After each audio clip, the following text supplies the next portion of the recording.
अभी मैं आपको एक सूट की कटिंग करके दिखाती हूँ कि झटपट हम सूट की कटिंग कैसे करते हैं। इस सूट का गला बना हुआ है, जस्ट इस सूट को कट करके और स्टिच करना है। कमीज़ को इस्त्री करके रख लिया है, इसके बाजू में वो भी साथ साथ इस्त्री हो रहे हैं।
देखिए कितनी जल्दी कटिंग भी होगी। मशीन रखी सी ना,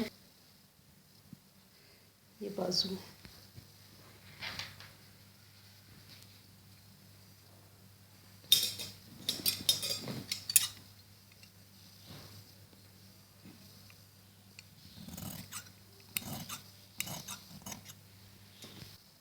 ये बाजू का पीस है और बाजू की भी कटिंग हो गई है। कोई कपड़ा मोटा होता है और कोई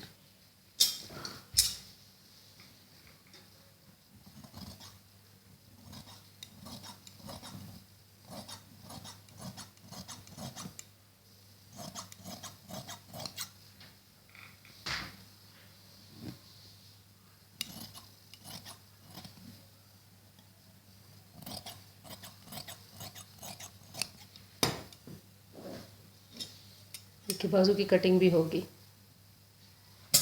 सिंपल जैसे हम लोग जल्दी से करते हैं कटिंग और कपड़े तैयार हो जाते हैं।